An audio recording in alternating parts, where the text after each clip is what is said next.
দীর্ঘ ৪৭ দিন পর বাংলাদেশের সাথে ভারতের ট্রেন যোগাযোগ শুরু হলো। বেনাপোল দিয়ে আজকে এই যোগাযোগ যাতায়াতটা শুরু হয়েছে।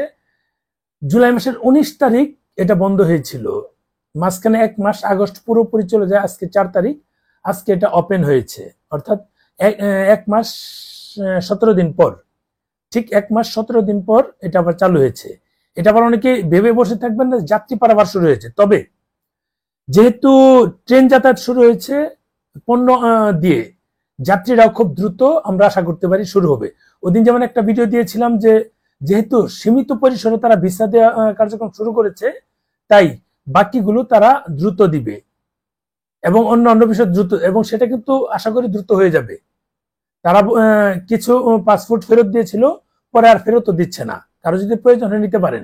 এখন যেহেতু ট্রেন যাতায়াত শুরু হয়েছে, আমরা যে যাই বলি, আমরা ভারত বিদ্বেষী হই বা ভারতীয়রা বাংলাদেশি বিদ্বেষী হোক, আমাদের মাঝে কিন্তু কমিউনিকেশন কিন্তু সবাই রাখতে চায়, সবার স্বার্থে।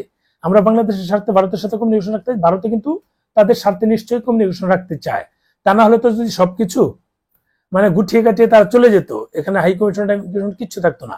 তবে আপনি ফেসবুকে যখন দেখবেন একেবারে পুরো ভারত বিদ্বেষী আমরা হয়ে যাচ্ছি, আবার ভারতের মানুষগুলো পুরো বাংলাদেশ বিদ্বেষী। ভারতের কিছু আছে, তারা কন্টিনিউ এমন ভাবে বলতে থাকে, এই হচ্ছে কালকে, এই হচ্ছে পরশু, এই হচ্ছে তারপরের দিন, এই হচ্ছে অমুক করে ফেলবো, তমুক করে ফেলবো, তারা এই তারা ওই। আসলে তো সরকার তো সেটা করে, সরকার তো কিভাবে আলোচনার মাধ্যমে সমাধান করা যায় সেটা করছে। বাংলাদেশে যারা আসছে তারাও কিন্তু সেই আলোচনা করেই কিন্তু দুই দেশের মধ্যে রিলেশন একটা বিল্ড আপ করবে।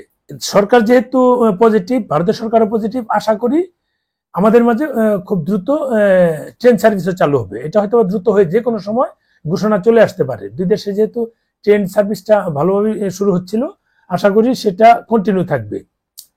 যেহেতু পণ্য আমদানি শুরু, এটা এই দেখুন, ইনকিলাব পত্রিকা একটা দেয় ৪৭ দিন পর বেনাপোল দিয়ে ভারতের সঙ্গে রেলপথে বাণিজ্য শুরু।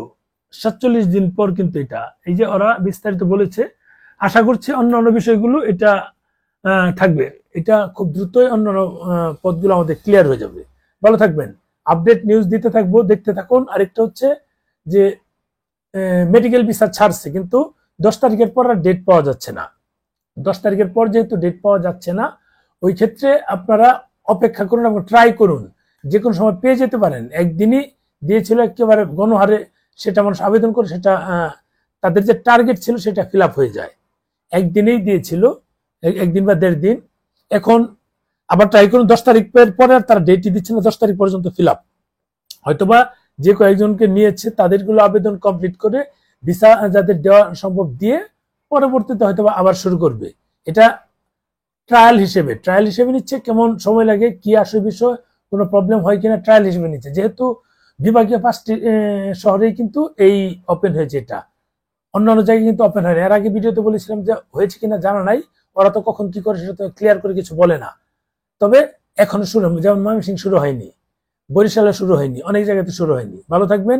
আরেকটা বিষয় বলি, এক জায়গার লোক অন্য জায়গায় আবেদন করার চেষ্টা করবেন না, এটা কখনোই নিবে না।